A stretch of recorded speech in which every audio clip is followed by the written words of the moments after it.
we want to welcome you to this special screening of a new Netflix documentary called Endgame.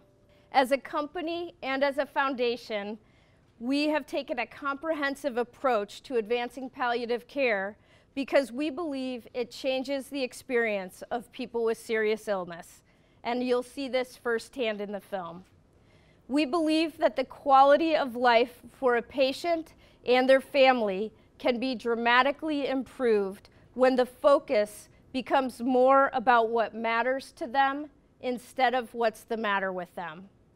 Our focus on palliative care as a key driver of consumer experience began with purposeful philanthropic investments more than a decade ago. In the end, it's about creating the experience that patients want rather than what the system wants them to do. It's truly putting the patient and their family at the center of care. We hope that the conversation inspired by this film will empower patients and drive culture change.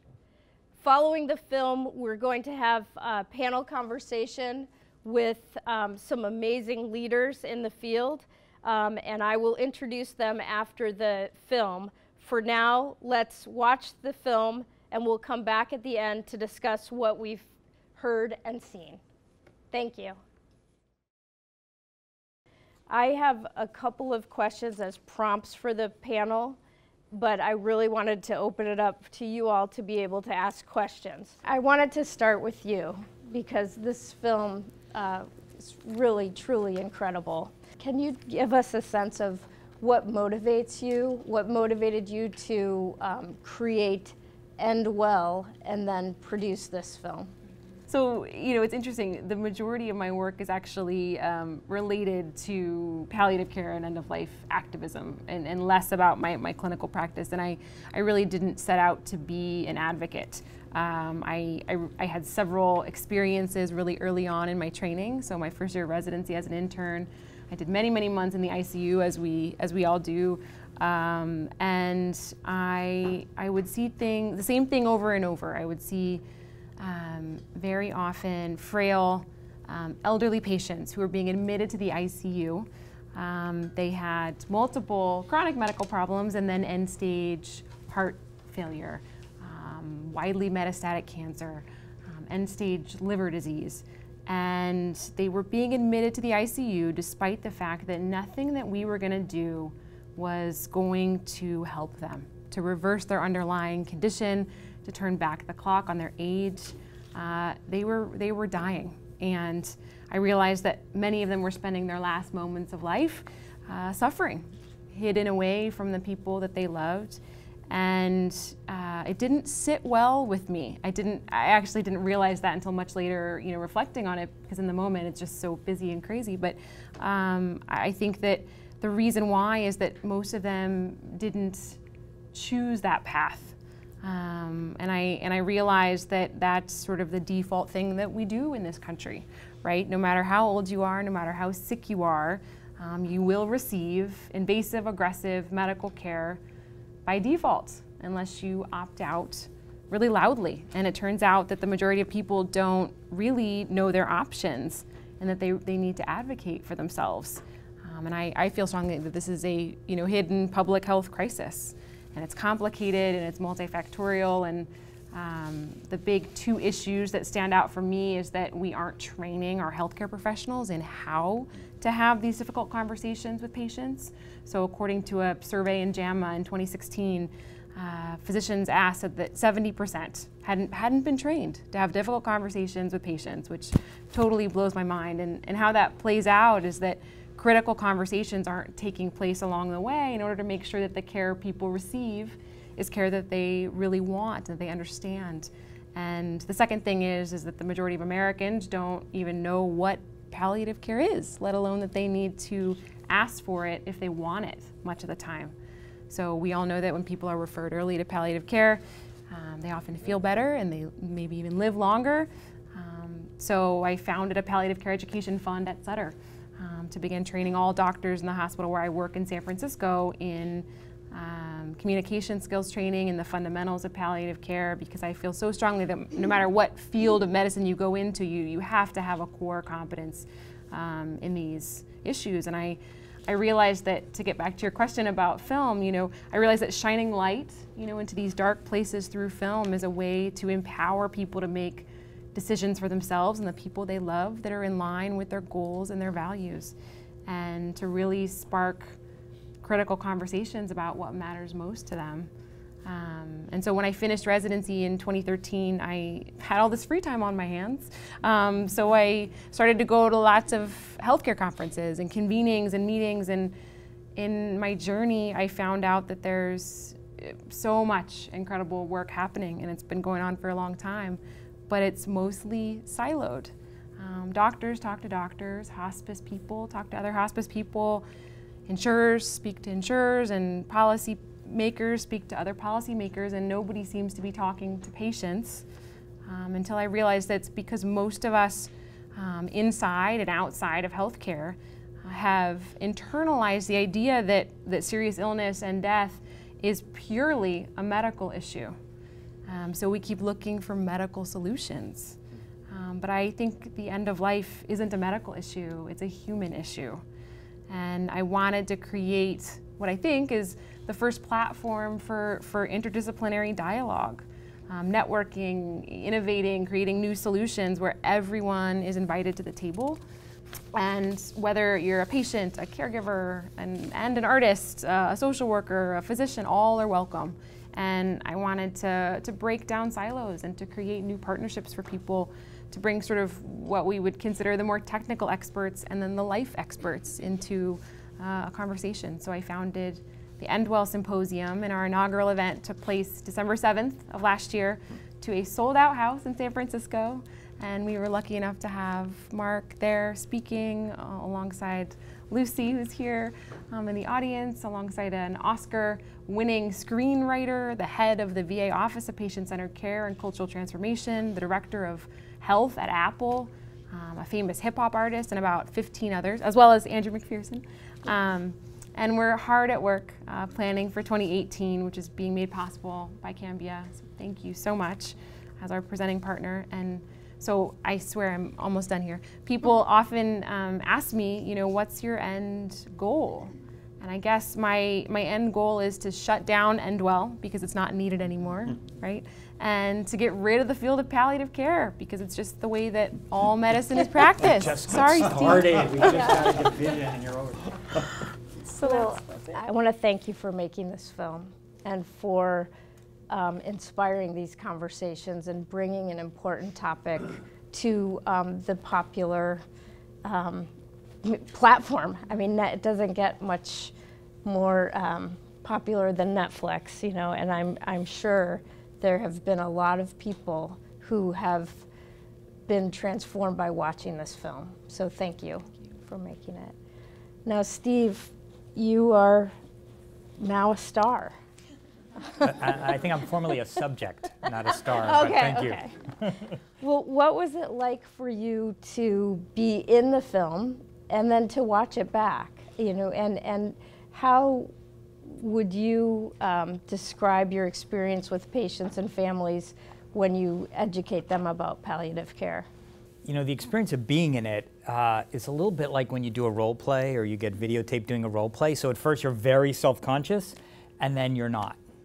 So, they mic you up and, you obviously don't see it, but there's a big boom mic in the room, and there's somebody with a video camera, and it was a small crew, usually just 2 or 3 people, sometimes only 2, but nonetheless, there is equipment around you, and so that's not usual when you're in with patients, and you could see some of the rooms were pretty small, and so initially, I'm thinking, sit up straight and, but then you get lost in it, and then it's just patient care, and it's, falling into the familiar of taking care of patients and talking with them and really being present in the moment. Yeah, so, it was amazing to watch because it didn't seem like being in the film had any impact on your interaction with the place, with the family. Yeah, it's honestly, I think it's pretty incredible how quickly you get lost in it.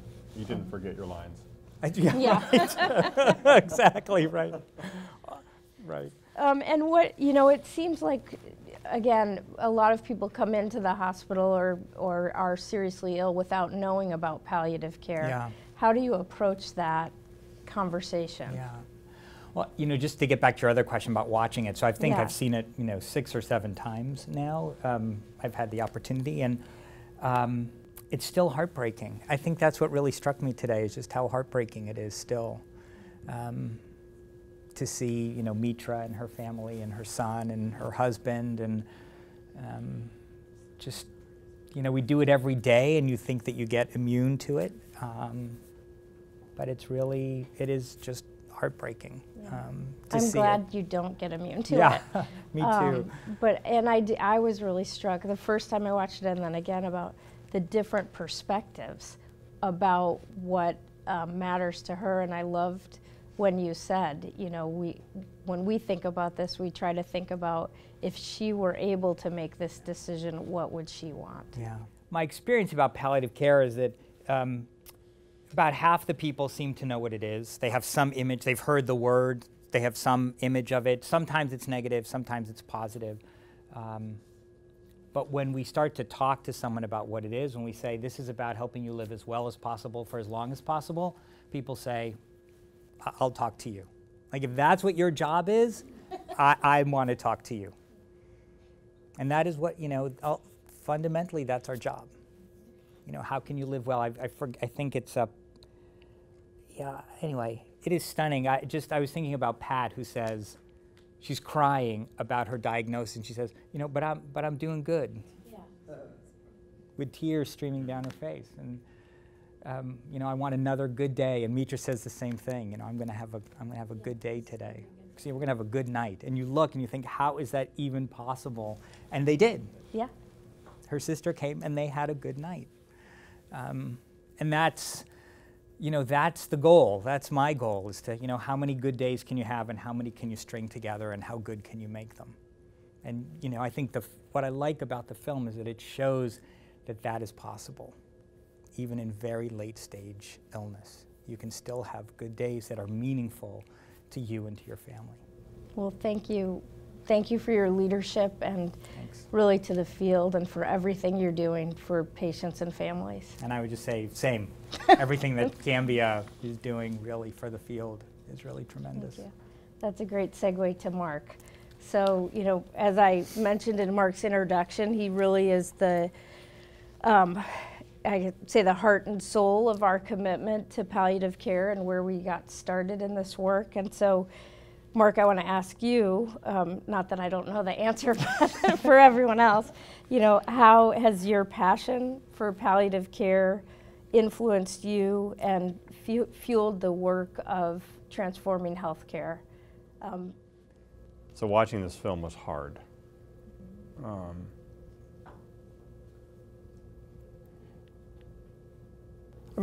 one hand, what I was struck by in the film was its beauty, and even in each of those situations, there was beauty, even in how hard it was, for them. Mitra's husband, and just grappling with that.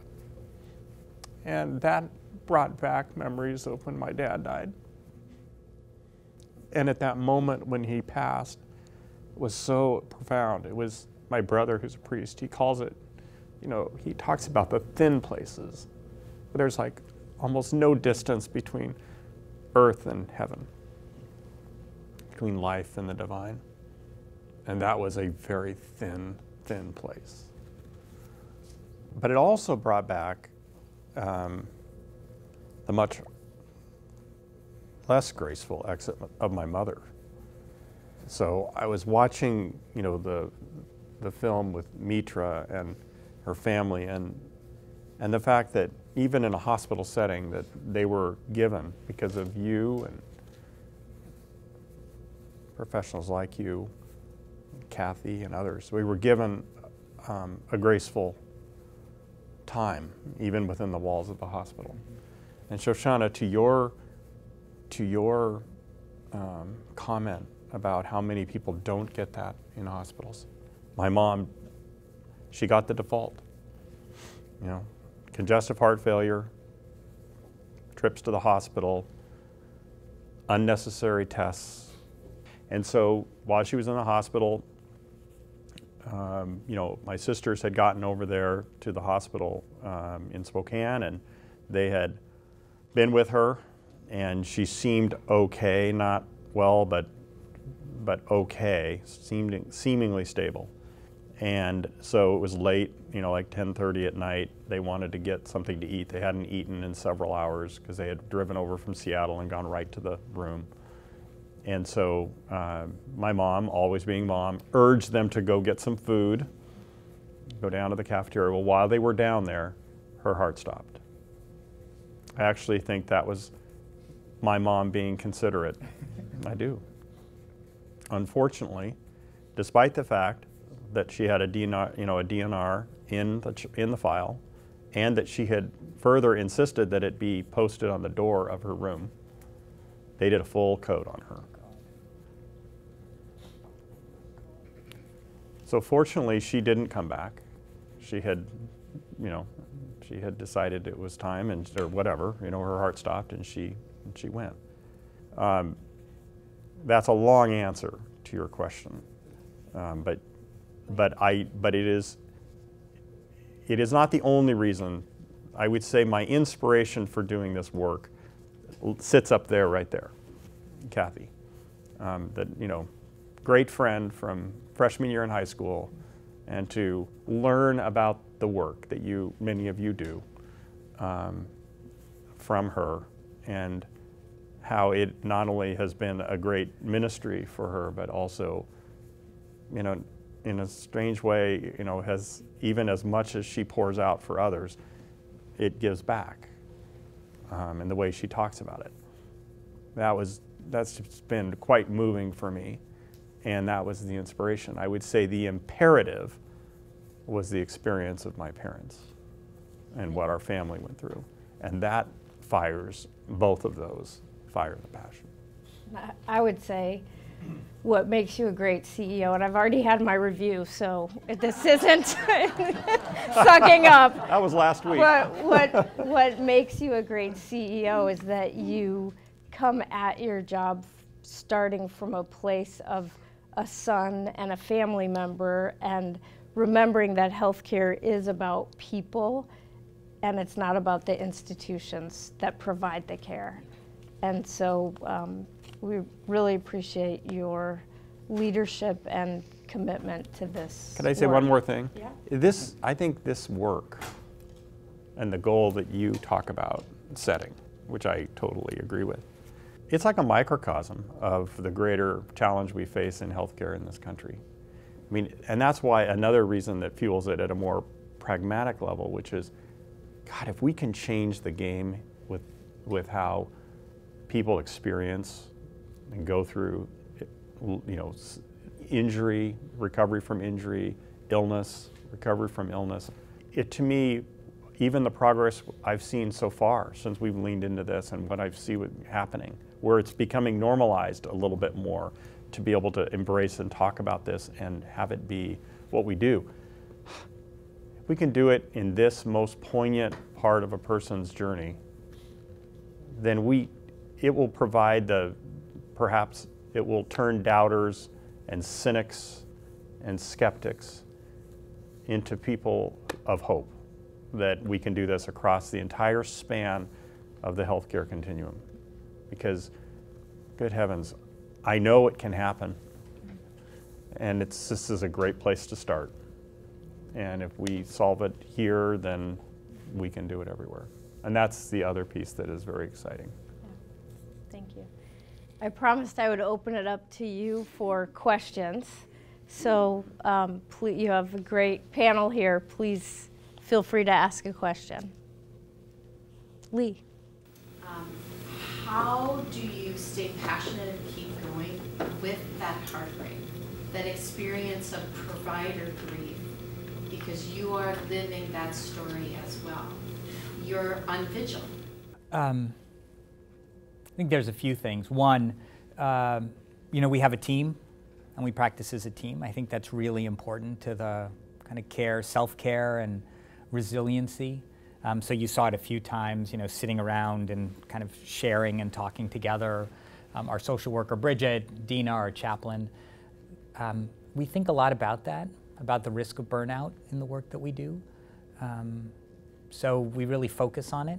Our chaplain, Dina, has a whole program that she leads for us in self-care. Just last week we had a retreat for the entire palliative care program, everyone who does palliative care at UCSF. And as we like to say, it was held at a cemetery. I'm not kidding. And we thought how appropriate that the palliative care team, it's actually beautiful. It's up in Marin in Mill Valley, and it's a green cemetery. Do you know it? It's the Fernwood, no, you were nodding your head. The Fernwood Cemetery. It's just a beautiful place up in the hills. And they have this beautiful space, and we thought probably the only group that could have a retreat at the cemetery. And it was really about taking care of each other and about community, and that's a really important part of it.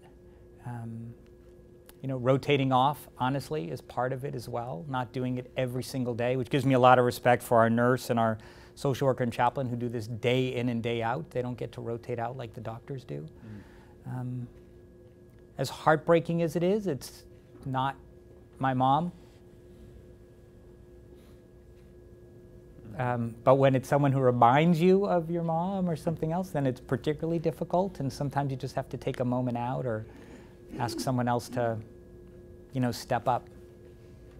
So, but I think I think the most important part really is to be conscious of it,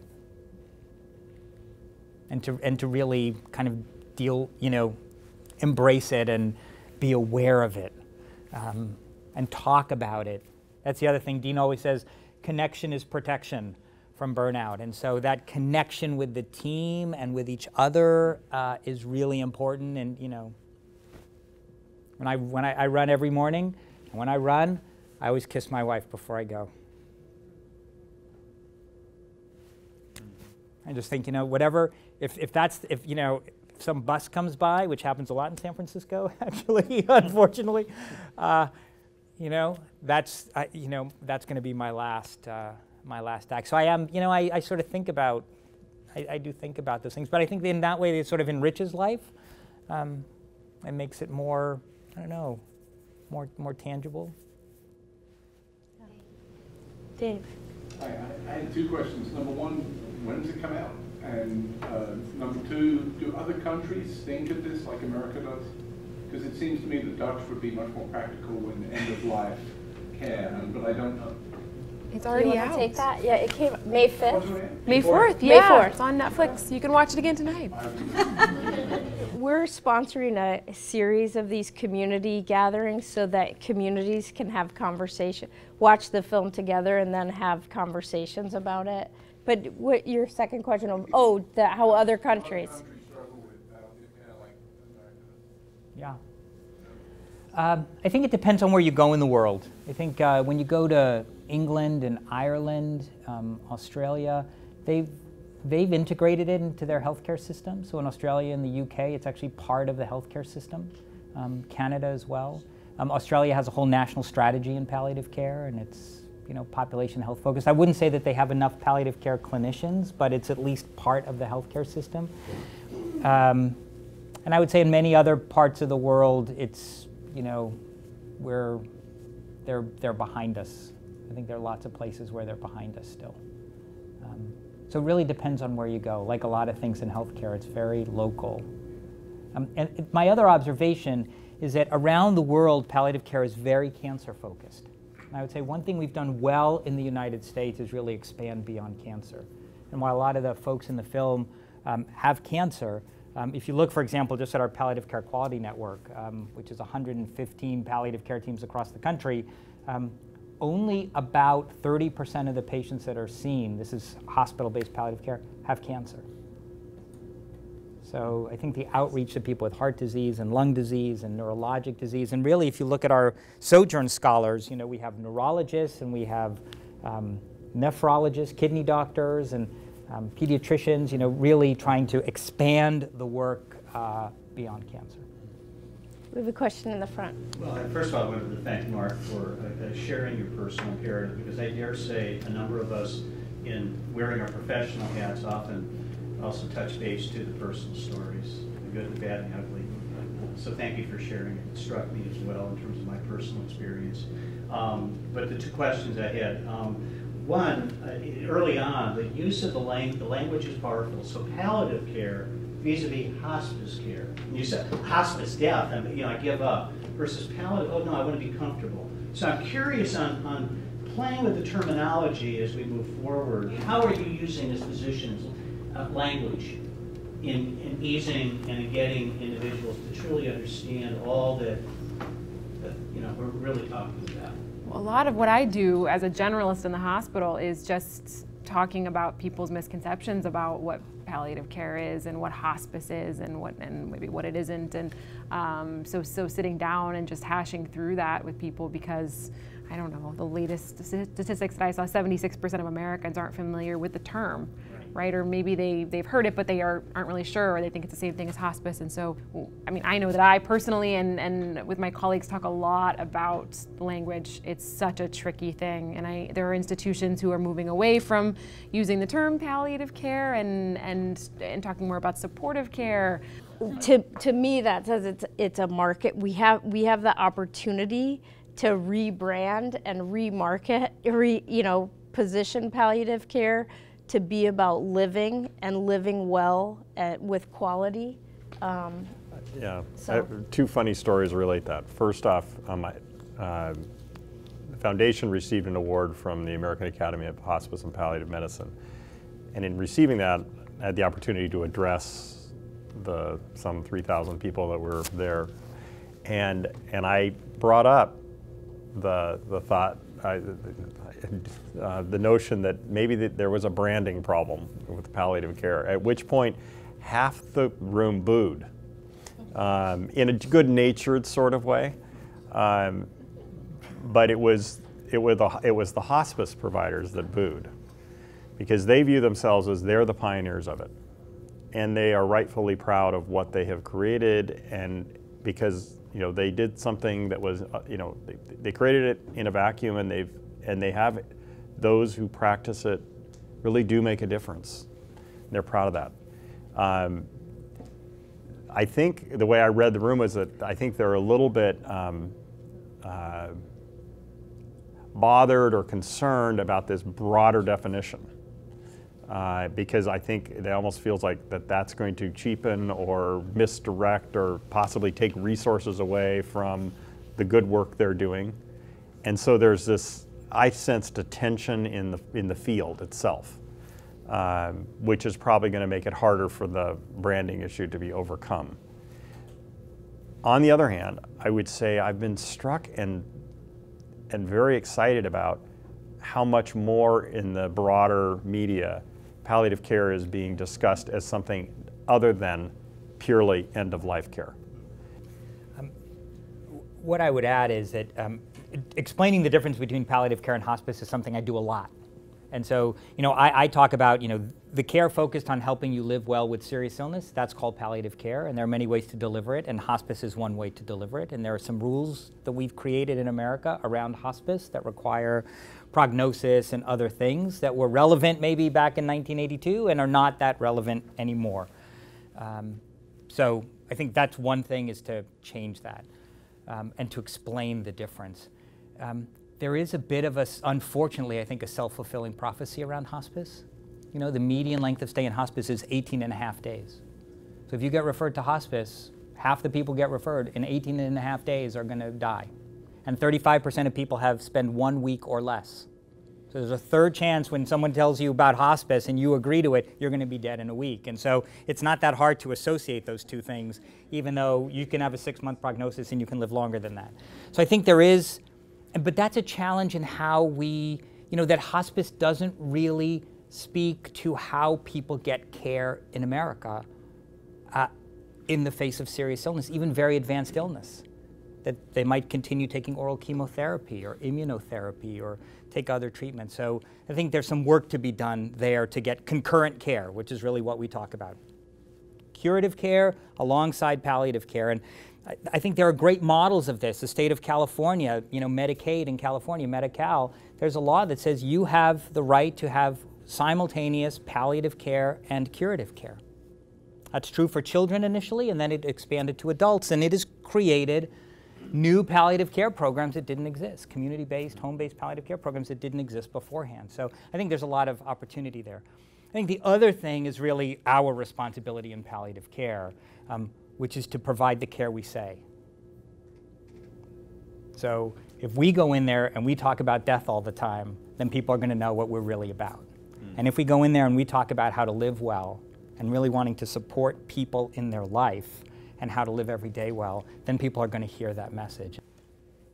Thanks.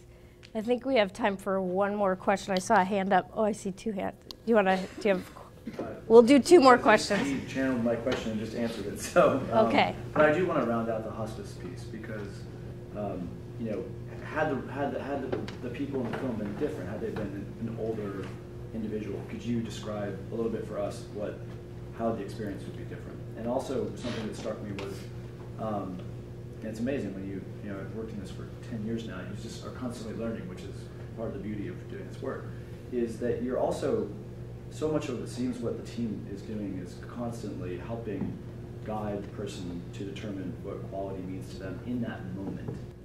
What really strikes me is how much sadness and grief and loss there is, even when someone's 100 years old. That's what really strikes me, is that there's still sadness when people die. Like, they will admit, like, she had a good long life. Like, and we can accept that as mitigating a little bit. But nonetheless, there's a lot of sadness when people die, and I just really coming to appreciate how sad it is when that happens. So people, you know, it may be a little bit easier for them. There's this kind of tragic piece that's not quite there in the same way. But people are still really sad. They don't want their loved one to die. That's pretty universal. There are weeks where, well, two observations. One, you know, you'll go through and you're like, 32-year-old woman, 45-year-old man, 28-year-old woman, and it's really, just to your point, really heavy. And then, so you're having a day like that, and then someone says, oh, this is a really sad case. You're like, oh, because these weren't sad, and now here comes the really sad thing. I'm just hearing from you. What you're saying is don't move to San Francisco. Yeah, exactly. Right. Exactly. All right. One more question here. Actually, my question is to the entire room. After seeing Mitra's experience on the film with her family, trying to guess at what she wanted, how many of us have our advanced care plans written down, put together, we've talked with our families? Thank you. Good challenge. I want to thank all of you for being here today. We really appreciate your partnership and your commitment to this work. And those of you who are seeing patients and families every day, thank you for what you're doing for that experience, to transform that experience. Thank you to this amazing panel. You make my heart proud. So thank you. Thank you. Thank you. Thank you, guys.